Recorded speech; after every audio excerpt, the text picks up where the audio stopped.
Welcome to Act and Unwind, an ongoing conversation on a free and virtuous society. I'm your host, Eric Kohn. I want to thank you for listening, and I want to ask that if you're listening to us on our website, that you navigate now to the show notes for this episode, where you're going to find a link to subscribe directly to Act and Unwind at Apple Podcasts, Google Podcasts, Spotify, or anywhere else where fine podcast products are available. And if you like this program, please leave us a 5-star review at Apple Podcasts so more people can find this show. This week, I'm joined by Sam Gregg, Acton's Director of Research, and Dan Huger, Librarian and Research Associate here at Acton. And for only the second time ever, we're joined by a special guest, author of the great new book, There's No Free Lunch, 250 Economic Truths, the founder and managing partner of the Bahnsen Group, David Bahnsen. David, thank you so much for joining us today. It's so nice to be with you again. Today, we're going to talk about the January 6th show. And you may have missed this, but there was a assassination attempt on Supreme Court Justice Brett Kavanaugh. You may not have heard about that, and that'll be part of what we're talking about. But first, let's go up like the new inflation numbers that are just recently out, hitting 8.6% in May, the highest in 40 years. The Federal Reserve is widely expected this week to raise interest rates by 0.5 percentage point. There are, according to the piece that I read this morning in the Wall Street Journal, warning signs of higher unemployment. So I want to remind people the trilogy that makes up stagflation is high inflation, slow economic growth, and high unemployment. And I'm not an economist, nor do I play one on a podcast, but it seems to me that we may be dangerously approaching those three things. That's one of the reasons that we have David on this morning and want to talk to him. David, tell us what is going on with inflation in this country right now.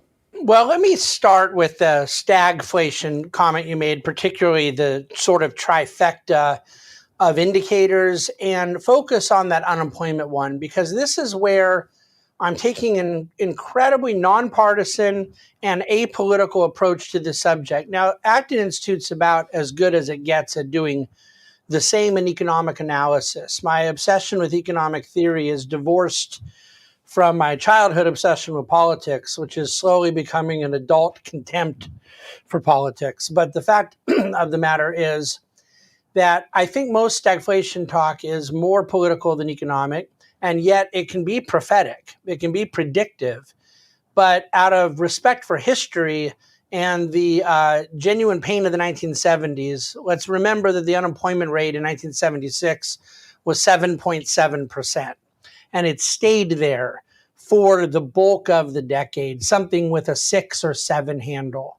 It's less than half of that now. Okay, that amounts to population adjusted millions more people employed now, with millions of job openings now. Now, did the weekly jobless claims go from 200,000 to 210,000? Yes, they did. On the margin, if you get a 4-week average moving higher, that starts to become, I think, a leading indicator. But the continuing jobless claims are at a 50-year low at around 1.3 million. So I think we need to have a robust talk here about inflation, what's going on, what's causing it, what can solve it, all those things. And I do believe that the Fed can break something and we could head into a recession. And there's a lot of debate about how mild versus severe it would be and how long it would last and what's already priced in and not priced in. But I think when we look at the present conditions, all I'm saying is you really can't get a recession at 3.6% unemployment. You really do have wages rising. And I think it's important to mix all of that economic stew together when we talk about things like recession and stagflation. So let me ask you this. You just brought up the unemployment numbers. You know, I'm a marketing hack who occasionally talks on a podcast here. So when I look around Grand Rapids, I just got done with about 3 weeks of traveling. I was in D.C., I was in New York, I was in Nashville, and I still see businesses that are looking to hire people. So we have this low unemployment rate. we seem to have a whole lot of job opportunities available. You have those unemployment claims that you just mentioned rising somewhat, not a huge jump in numbers and all of that. Makes sense for me, the job market right now, where we still seem to have, again, despite the low unemployment numbers, a whole lot of people with, jobs open. And it still seems to me that there should be a lot of people, jumping at those opportunities. And it still strikes me that we're not seeing it. Well, I mean, we definitely are seeing some people who had classified themselves as permanently unemployed, particularly in the 21 through 29 age category, now starting to go back. About 100,000 people that said they were not looking for a job that now either are looking or found one. I think that's one of the bright sides to this crypto meltdown is my suspicion is that there were people feeling kind of cocky about their need for employment in lieu of their digital asset appreciation that now are maybe looking for work. But you're exactly right. There are a lot of employers still looking for work. And I think this does come down to the anthropology that Acton believes about the very nature of economics. The reason I think employers starting to shed jobs is the ultimate forward indicator of recession is because I believe humans act. And I don't believe that there's a single person on television, and I include myself in that list, or anyone who can look at backward statistics, the vast majority of which are classic lagging indicators, like consumer confidence. Like what could possibly be more backward looking in what it indicates than something that the consumer is saying? However, the employers who are themselves enjoying time and place circumstances in their respective businesses, they can see either bright lights into the future or the clouds and fog of problems coming in. And one of the first things they tend to cut or slow down on with their own sort of natural instinct and organic understanding of economic conditions in their business is employment. So when employers are accelerating hiring, it's very difficult for me, knowing what I know about incentives and human action, to connect that to recession. When employers start to cut, which very well could happen, there could be enough credit tightening that it does sort of reverse this tide. My only comment is right now, it's not only not happening, it's not even close yet. The opposite is still the case in the employment aspect of what employers, entrepreneurs, companies are saying through jobs activity. Sam, I want to go to you. I want to ask you a question. I feel I asked you a month ago when we were talking about this issue the last time, which is, as I mentioned, the Federal Reserve is expected to raise interest rates by 0.5 percentage point this week. How confident are you that the Federal Reserve will do a good job in dealing with the problem of inflation that we are facing right now? I suspect you won't be surprised to hear me say that I don't have a high degree of confidence in this particular Federal Reserve, or at least the people who are on the FOMC committee right now, which is the committee of the Federal Reserve that basically sets interest rates. I don't see any particular signs of people there who would be described as monetary hawks, who see this as a priority, in the sense that the Fed's mandate, of course, is a dual mandate. And at the moment, they're focusing upon the inflation part of the stable money part of that mandate. I'd like to think that they'll continue to do so, but the people who are on the Fed right now, that's not where most of them come down on these types of things. I think one of the reasons they are reacting the way that they are reacting right now, or at least are projecting that they may even this week raise the interest rates, is because this consumer price index and what's happening with it and the sharp rises that we're seeing in prices are pretty broad-based across the economy. So the increases in May were driven in part by pretty sharp rises in prices for energy, which are up something like almost 35% from last year, and groceries, which are up to something like 12% from last year. And that people are really noticing this. But at the same time, if you look across the economy, you see the prices are going up everywhere. So it's a very broad-based thing, which sort of I think upsets the narrative that this was caused by Putin, or the types of explanations we're hearing from the White House about what's happening in the economy right now. So I think that the sheer scale in terms of the broadness of inflationary increases that are going on right now, that gives the Federal Reserve a fair amount of cover to engage in continuing to engage in the interest rate increases that they have said that they're going to do. And to David's point about the unemployment number, that gives the Fed a fair amount of cover, right? Because the fear, of course, is that if you increase interest rates, it's going to suck credit out of the economy, which means businesses won't expand, which means that employers will be more reluctant to take on people, et cetera, et cetera. That's part of the calculus that goes on.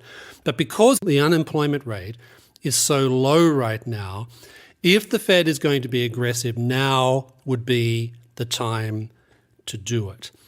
So I think circumstances and conditions are probably pushing the Fed to do what I think is the right thing to do. But this is not where most of them are naturally inclined when it comes to thinking about the role of monetary policy in a modern dynamic economy like the United States. Most of the people there are very much on the sort of, well, employment is the priority. Employment, part of the mandate, is the important side of things. And with the people that President Biden has appointed or tried to appoint to the board, the Federal Reserve Board, I mean, that all points in that particular direction of a decidedly dovish Fed that is being pushed by circumstances and conditions to do things that, in other circumstances they probably wouldn't want to do. So one of the interesting things is we're talking here in aggregates, and we've disaggregated that a little bit when we've talked about the human person in terms of employment. Part of the employment picture, what you see is you saw a tremendous transition of people out of certain domains of employment during the pandemic: hospitality, restaurants. We had industries that were very much more regulated, that were affected much more dramatically by COVID policies than others. And, people have obligations, they have plans, and they transition out of industries. Everyone I know is hiring in the restaurant industry. Everyone is still looking for people. It's, there is a general labor market tightness, but there are also particular sectors of the economy that are particularly affected. And Sam points to the inflation, particularly the energy driving a lot of this. And part of this is geopolitical. Part of it is the result of government policy. We talked about, I think, a couple weeks ago about food shortages in Sri Lanka and rising food prices. Well, that was linked to a particular policy against petrochemical-based fertilizers that the government of Sri Lanka had implemented before all of these sort of global economic problems that cascade into this.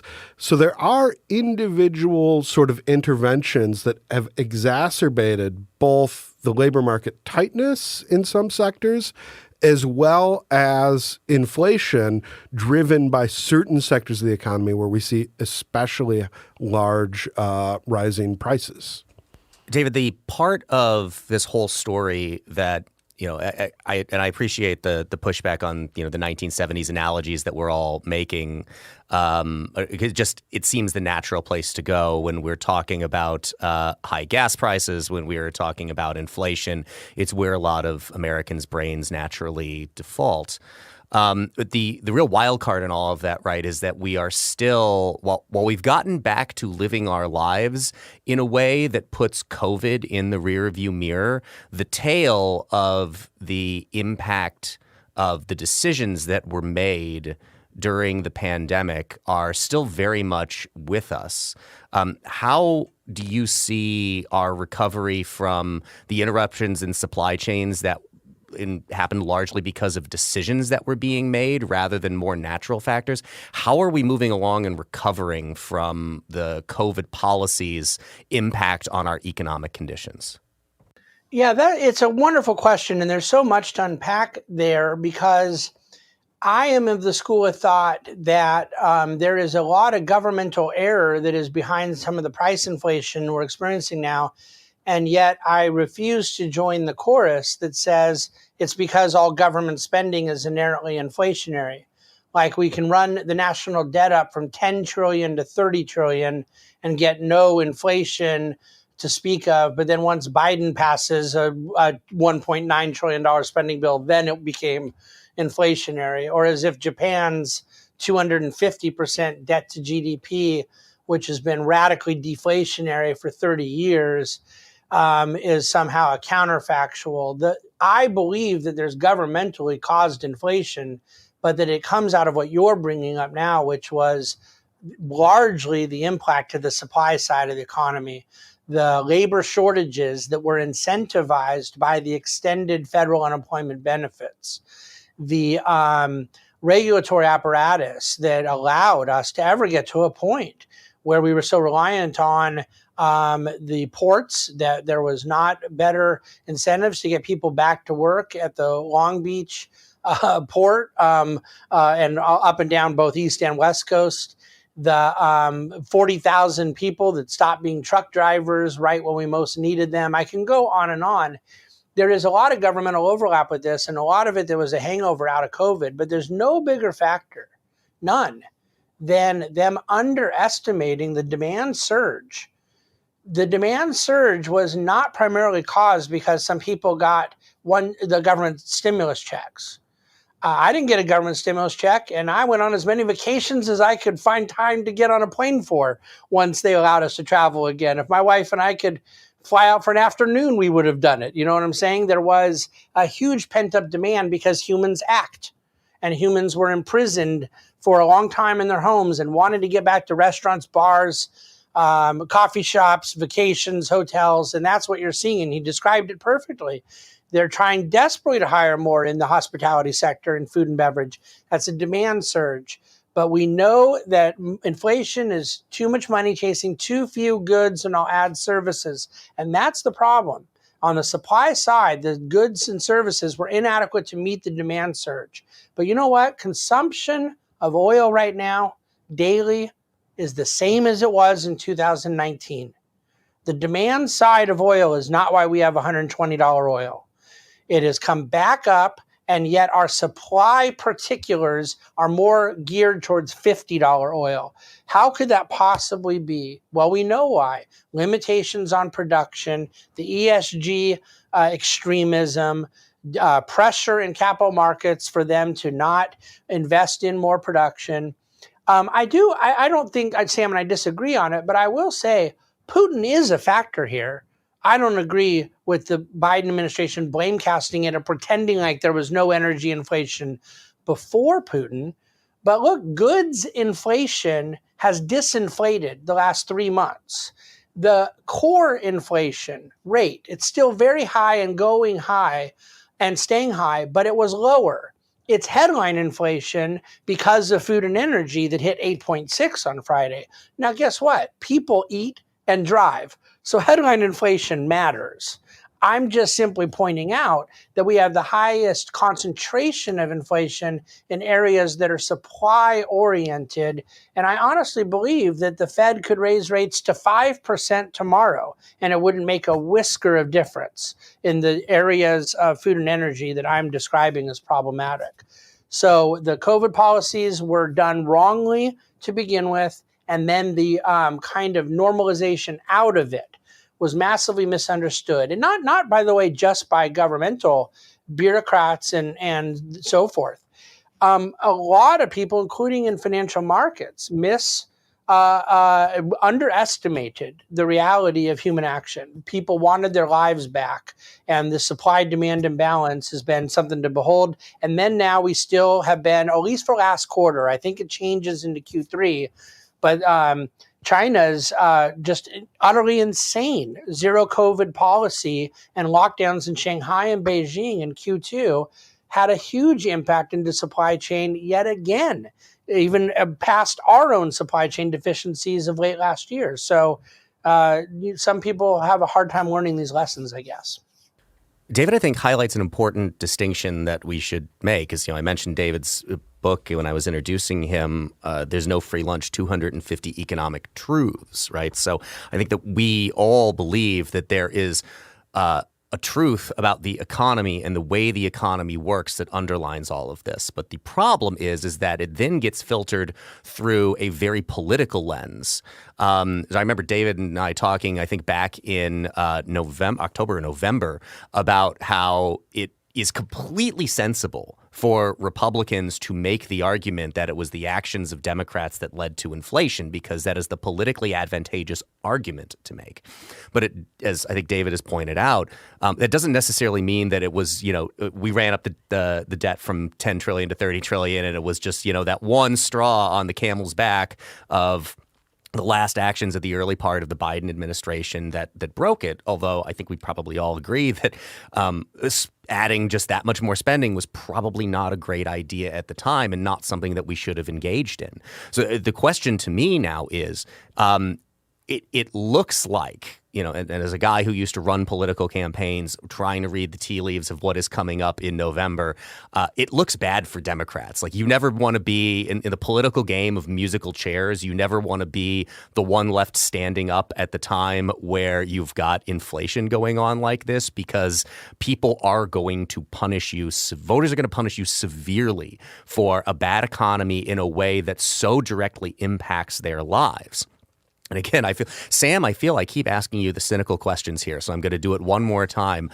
Will politicians, Republicans, Democrats, either or, learn any real meaningful lessons from what we'll experience here? Or are we just bound for another cycle of what I feel like we've been experiencing for more than 20 years now, where irrespective of economic, foreign policy, social culture war circumstances, one party gets into power, it tries to do way too much of everything that it ever desires to do immediately.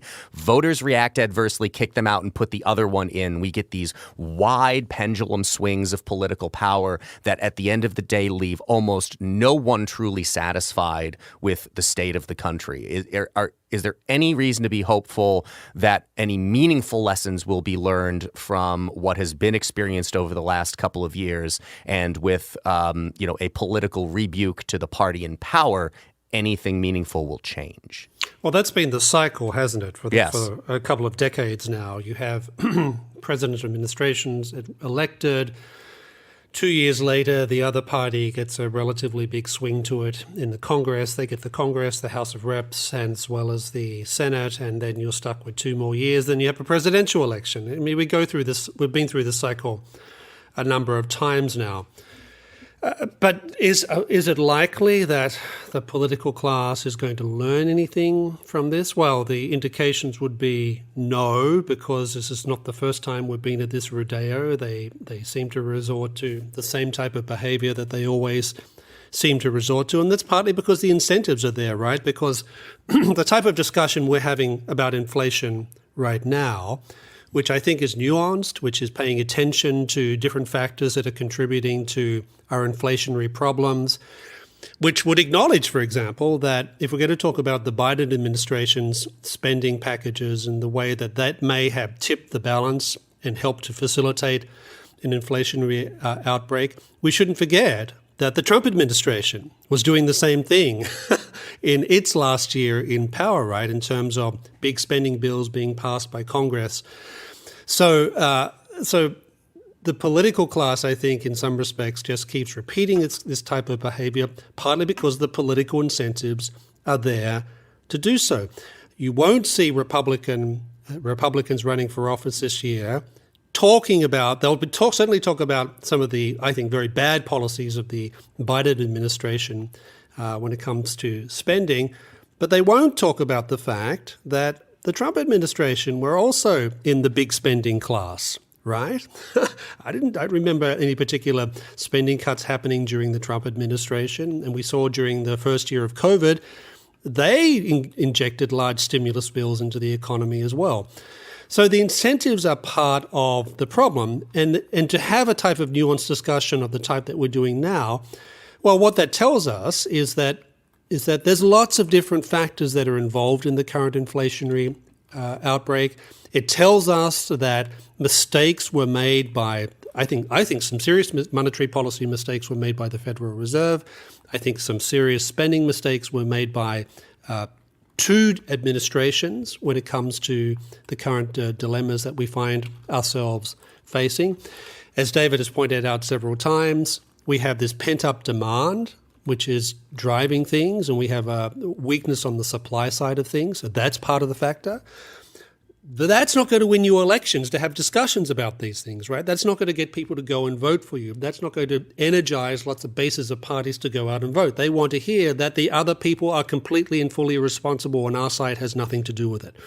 So until that type of cycle is broken and there is a willingness to accept responsibility, which strikes me as a major problem that's now characterizing not just the political class, we sort of expect that from them, but even the way that the Federal Reserve has been talking about this. So I was fascinated when the Fed chair started saying things like, well, we're going to retire the use of the phrase transitory.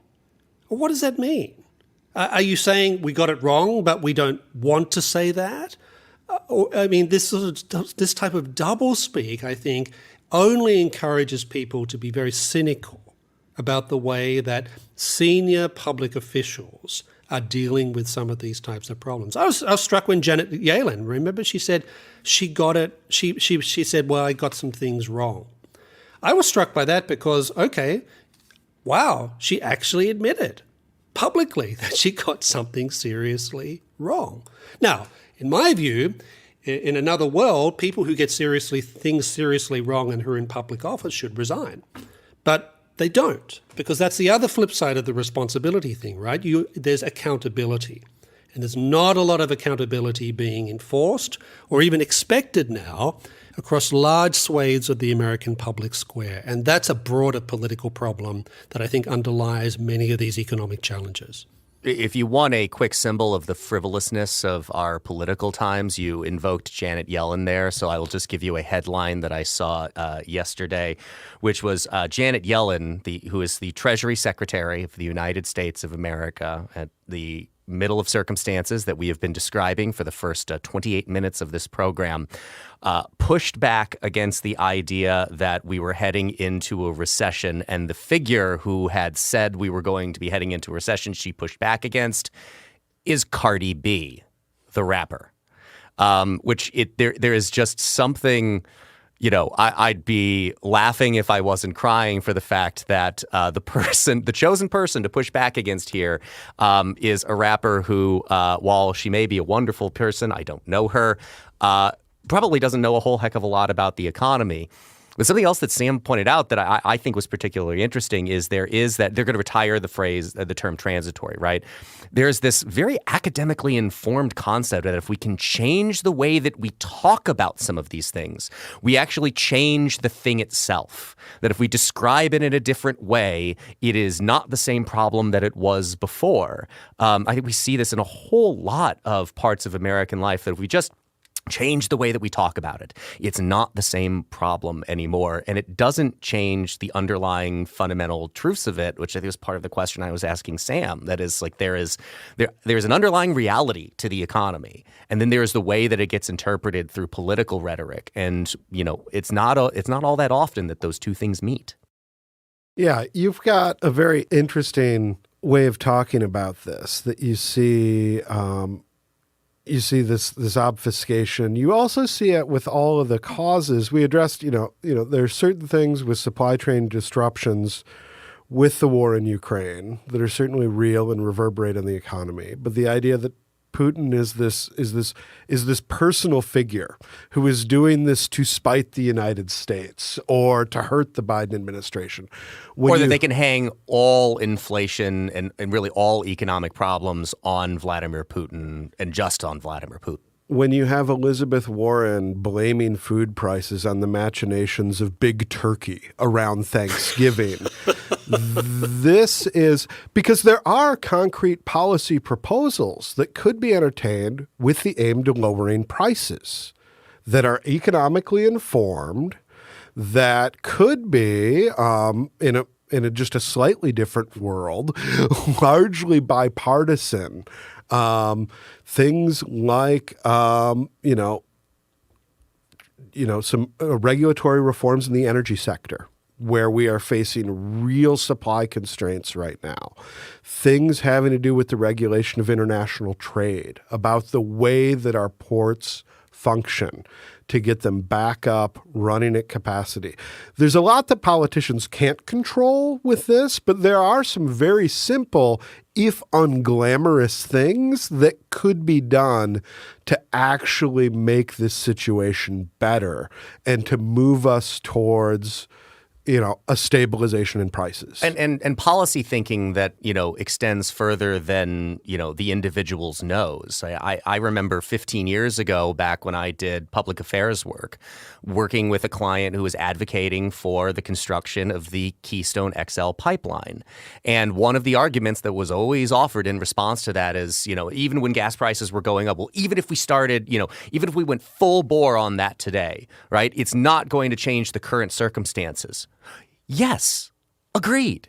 But that's not really the point, is it? It's one, because at some point in the future, when you have a system like that up and running, you will be delivering more oil and natural gas to places that is refined and turned into energy. And also, as I'm sure David would be able to talk about as well with the market, you're sending signals of what is to come in the future. And people who are making choices in capital markets, I presume, this is not my area of expertise, are thinking about, well, how does current policy impact what the future is going to look like? And if you're thinking that there is going to be, the construction of this pipeline and then the impact that comes from the construction of this pipeline, people's decision-making processes are going to change as a result of those policy changes.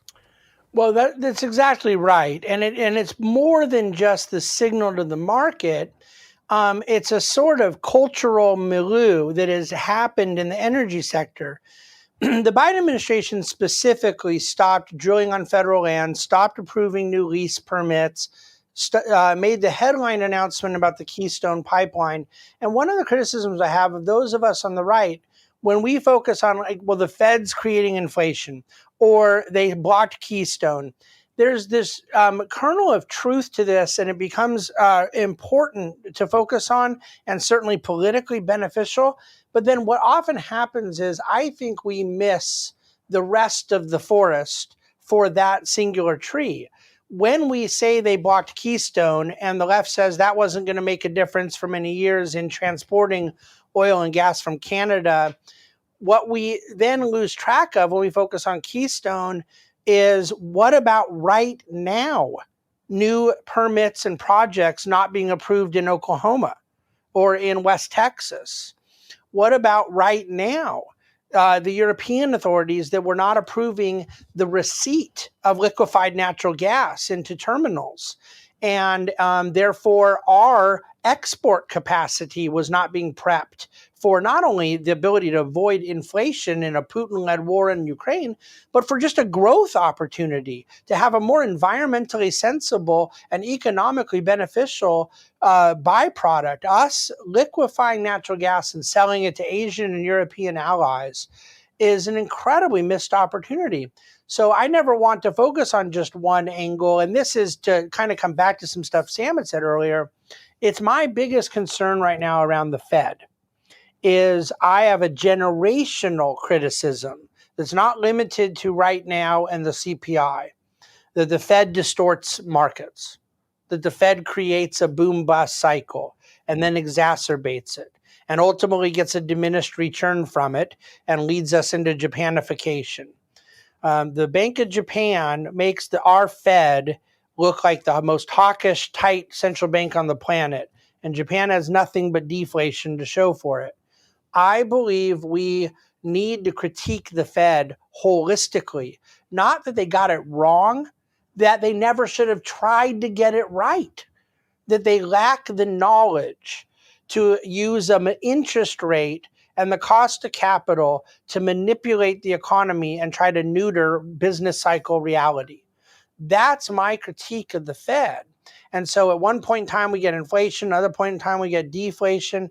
But more importantly, we have a Fed that is much too large for what we've asked it to do as a society. And that is not just Democrats, that's Republicans, and it's not just Wall Street, it's Main Street. Find someone out on Main Street right now that doesn't think the Fed's just going to sort of wave a wand when everybody believes the Fed has this magic potion that they don't have. And so I just really am focused right now in this moment on those. See, that's the beauty of podcast, Eric, is when you go on Fox, you have 3 minutes, and you go on CNBC, you have 3 or 4 minutes, right? We talked about nuance in these policy topics. You can get them in podcasts. We can get them at symposiums and conferences and discussions we do, trying to be more thoughtful, trying to really challenge people to think around a worldview of these things. It's very tough to do in Twitter and in television media. But I will say this, we are being given an opportunity to reframe conversation about generationally important topics in both fiscal and monetary policy. I want to move on to our next topic, and I think we can combine the next two topics. So we talked about the economic circumstances that are underlying American life right now. And I think we all probably agree that we live in a fairly unsettled time in American life. And certainly living through inflation like this is, again, to not draw direct analogies to the 1960s, is something that we really have not dealt with since the 1960s.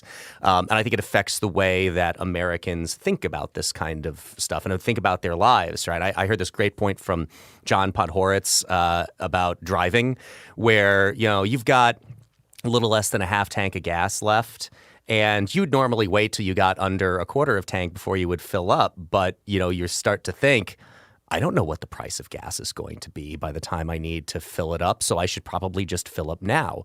And it changes the way that people think about it, and it changes their actions and behavior as a result of all of that. One of the other stories that I think is still lingering back there, so again, while we don't deal all that much with politics, what the two parties are going to be talking about as we're moving towards November. Republicans are largely going to be talking about the first subject matter we've dealt with on this show, the economic problems that the country is facing. And what the Democrats are going to try to talk about is what was talked about on Monday evening, which was January 6th. And we got this televised committee hearing in the evening on what happened on January 6th, the release of some new footage. And by all accounts, a larger group of people watched this than I think a lot of people were expecting. And there was over 20 million people tuned in to watch this televised primetime hearing. So I'm just going to throw this question out to the group, and anybody who wants to chomp on it is welcome to. One, did you watch any or all of the hearings on Monday night? And two, how much, if at any, do you think what happened on January 6th in 2021 is going to matter in November of 2022? Well, if I might start, I watched precisely 5 minutes of the hearings and turned off. Not because I don't think that what happened on January the 6th was serious. It was very serious. Not because I thought that we don't need an investigation into this. We obviously do need an investigation into this.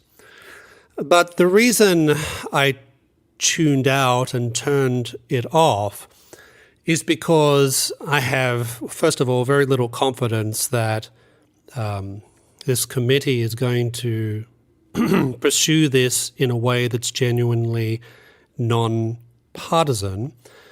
The second thing is it's hard to sort of deny that at least part of the reason for putting this up in such a very public way, in the evening at night, most of these types of hearings start at 10 o'clock in the morning in Washington, D.C., when fewer people are obviously watching television.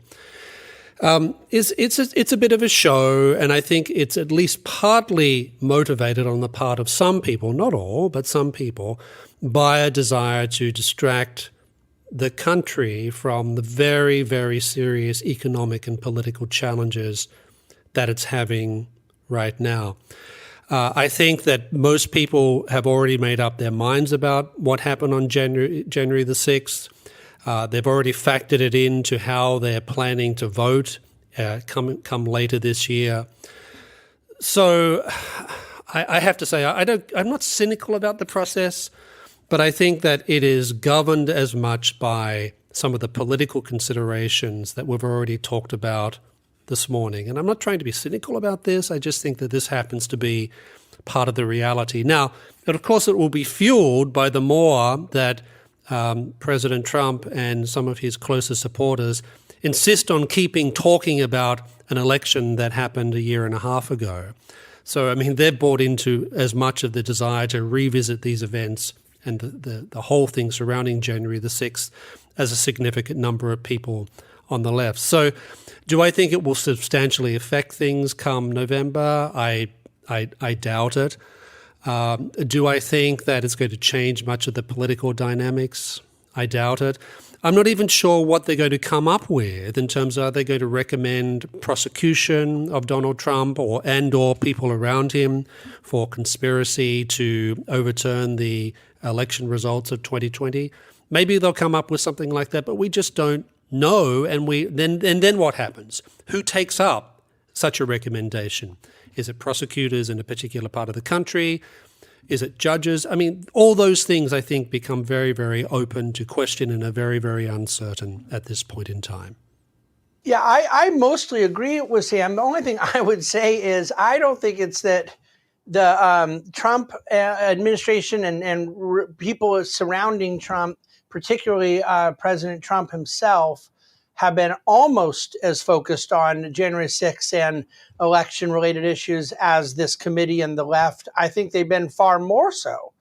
And so my call is not just for this committee to stop with the theatrics and the melodrama and allow us to sort of move past it. I agree 100% that these things are entrenched, that people that are already have one particular belief about the issue one way or the other could get more animated in their view, but not come out of it with a changed view. But I would just simply apply this bi-directionally, that I think it behooves as many people as possible on the right to plead with people on the right to move past the events of 2020, to focus on the economy, to focus on foreign policy, to focus on the insanity of critical race theory, to focus on cancel culture. There are elements that matter to people, that matter to our society right now. And those elements do not include unproven conspiracy theories. And it's not that someone is saying, I don't think any fraud did or didn't happen. It's that one is saying it isn't proven. It can't be proven. We just simply have to move on. And I think that's the best thing for the country and most certainly the best thing for the political prospects of the Republican Party. So I did not watch the hearings. I do think it matters.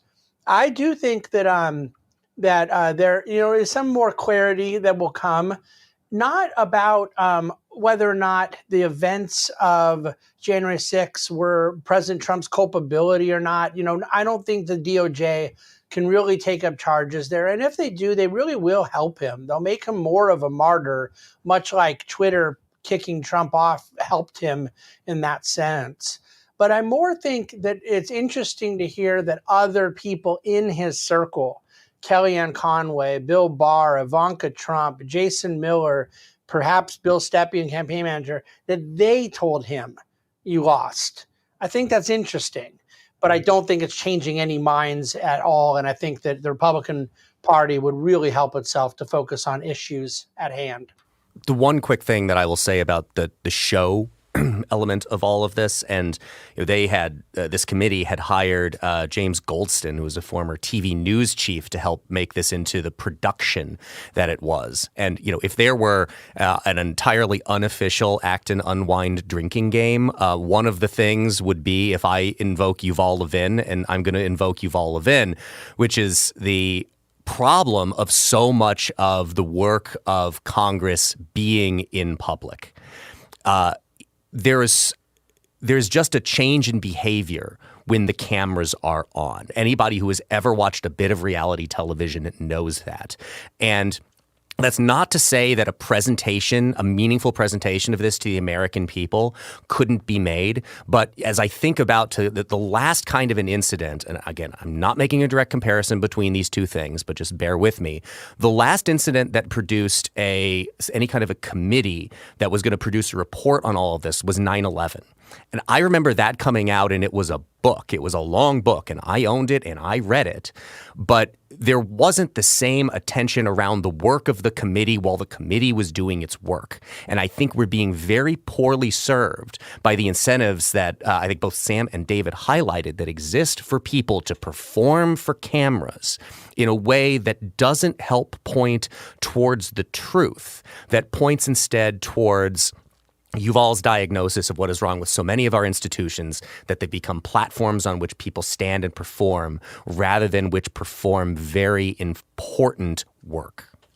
This is one of the things when I was looking, the committee should finish up its work in September, and they're planning a multimedia aspect of this, which is very, very strange.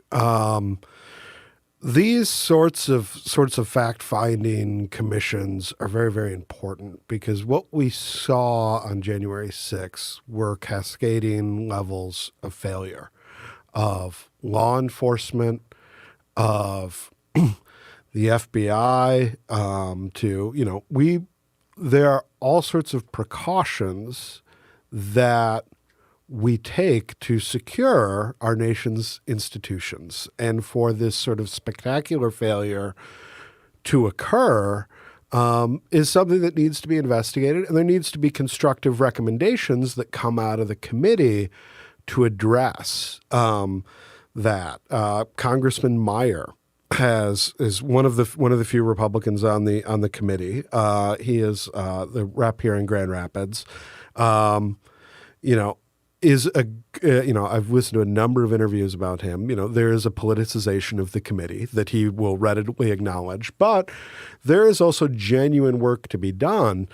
And all of this theater takes away from that. The more we focus on the sensational, the lead item for the presentation last week was that there was new footage, as if it was like an extended director's cut of a film that we can now view, and it's like that footage is relevant to the degree that it conveys information on which we can act now to prevent incidents like this in the future, and we've lost sight of that, and the committee itself is indulging in elements of this spectacle. And I don't think that's constructive for the work of the committee or the future of the country. I think the only thing I'd like to say is that it's not unique in this moment in the political class. This is a sign of the culture. This is Neil Postman's dictum that we're amusing ourselves to death. The Republicans did do it with Benghazi, even if the 9/11 Commission was a little more dry. But watching Congress people beclown themselves with grandstanding. If you go back to some of the attempts of both Republican and Democrat Congress and Senate folks to grill Lloyd Blankfein of Goldman Sachs post-financial crisis, you'd be hard-pressed to see anything more embarrassing in the history of American political theater. The notion of any member of this Congress, Senate or House, talking about fiscal responsibility to any member of the private sector ever is, in my mind, theatrical and amusing. It's all driven by grandstanding. And I agree with you. The topic here is serious. The way they're doing it presents an entertainment value and wrong incentives, to Eric's point. And yet I'm not sure this is at all limited to what this moment is. It's a sign of the times we live in. Well, speaking of signs of the times that we live in, I have we get these arguments for over the last number of years, particularly from people histrionic over the last 6 or 7 years. Things are as bad as they've ever been in this country. We could talk about national divorces and a cold civil war and all of that. And one of the points that I've always made to rebut what I think is general hysterics in almost all cases, although there are some very true underlying fundamentals there that I have always found troubling. I think we've talked around and about a lot of them in the last 10 or 15 minutes. But one of the things that I've always pointed to is, you go back and you look at the late 1960s and in the 1970s, and one of the things that they experienced back then that we have not been experiencing or had not been experiencing was political violence. January 6th is a clear example of political violence. I think the riots that we saw in May of 2020 around the George Floyd killing is a clear example of political violence. The attempt on numerous congressmen's life at the congressional baseball game is a clear example of political violence. And I think one of the things that I should be amazed by, but probably shouldn't actually be amazed by, is how this story of a man traveling to Justice Brett Kavanaugh's home armed with an intent to assassinate him has been largely ignored, but nonetheless is a clear example. I mean, you look back at the 1960s. You have the assassination of John F. Kennedy. You have the assassination of Medgar Evers. You have the assassination of Martin Luther King Jr. You have the assassination of Robert Kennedy. And, thank God that we are not experiencing anything to that level. The way that we seem to be ready to tear each other and ourselves apart over much more trivial things right now. If we were experiencing anything like the assassination of a president of the United States or high-profile leaders like that, it would be a very dark time indeed. But nonetheless, a man was in front of Brett Kavanaugh's house with an attempt to kill him. And, on one level, he was interdicted almost immediately. He saw that there was a police presence there. He moved in a different direction, and then he called in to say that he was dealing with suicidal thoughts. And it was after the fact that it was discovered that, being upset about Uvalde and pending decisions from the court on abortion and guns, that he had an intent to kill a Supreme Court justice. And yet it just is kind of an afterthought. And I of the things I genuinely worry about, this is one that I think has just an ability to break people in a way that we're not giving enough credence to. If he had, and thank God he wasn't, been successful, the resulting chaos from that would have been epochal. And that is one of the things that I think truly does frighten me. If we've seen too much political violence already, and I fear it escalates to a point where we're talking about something more similar to the 60s and the 70s. Again, to draw another comparison that we really don't want to make between now and those decades. Well, if you think about January the 6th, which we've talked about a little bit, it was a type of assault on the transfer of political power and the responsibility of Congress to certify electoral college votes, which is its responsibility under the Constitution. But it is striking to see the nonchalance with which what you just described about what was effectively an attempt by a person, albeit one who we are told had some significant mental health issues, to assassinate a sitting member of the Supreme Court of the United States, with all that would mean in terms of the balance between conservatives and progressives on the court, et cetera, et cetera. But if you read most media reports, you'd think that this was just a sort of routine piece of information, right? So the headline in the New York Times is, and I quote, "Armed man traveled to Justice Kavanaugh's home to kill him," officials right, said. And it was on page 20. It was on page 20 of the New York Times. President Biden has said nothing as of yesterday afternoon about this. Speaker Nancy Pelosi said the House would eventually get around to considering a Senate bill to add security for the families of Supreme Court justices. Now, does anyone think that President Biden or Speaker Pelosi would be reacting in this way if it had been, say, Justice Sonia Sotomayor, who had been the target?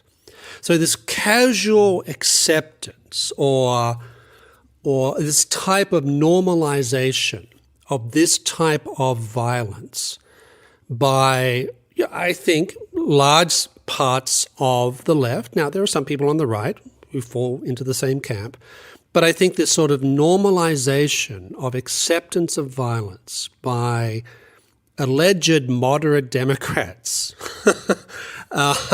is something I think to be genuinely concerned about. We still have protesters picketing the houses of several justices, despite the fact that there are federal laws and local laws that actually prohibit that type of behavior. We have left-wing groups publishing the home addresses of justices. We have one left-wing group, Ruth Sent Us, it's called, advising its followers last week that Justice Amy Coney Barrett goes to church every day and that her children attend a particular school. I mean, this is the level to which things have gotten. And the fact that there aren't more people on the left, or the moderate left, the center left, whatever you want to call them, who are saying, look, you may disagree with Supreme Court decisions, but that is no excuse for behaving in this particular way vis-a-vis the persons of Supreme Court justices and their families. The fact that so many people on the left are unwilling to say this is wrong, and we should never tolerate this regardless of the perceived political leanings or the perceived philosophical leanings of people on the Supreme Court. The fact that there has been very little said from the left about this, I think, is deeply concerning and a sign of just how bad the polarization is now. David, I want to give you the last word. Yeah, I agree 100% with Sam. And the key thing in what he said is unwilling to say it, because I don't think either Sam or I or you guys believe that the moderate left, even including President Biden, I'm not calling him a moderate, but I'm saying I don't think any of the people we're accusing of silence here or condemning for silence actually don't believe that it's wrong and abhorrent and problematic to the core. It's the silence that's so appalling. And this is why the only solution is courage and moral clarity. I think it's worse if they do believe this is wrong and to not say anything versus those radicals that actually feel that they have some righteous cause in going to extreme measures because of how important Roe v. Wade is to them, or the environment, or whatever the issue at hand is, BLM, and you think back to the summer of 2020. We're living in a moment where there's only one reason for them to not say anything, is that they're afraid of what the most extreme part of their base will think. And this is a problem on the right and the left.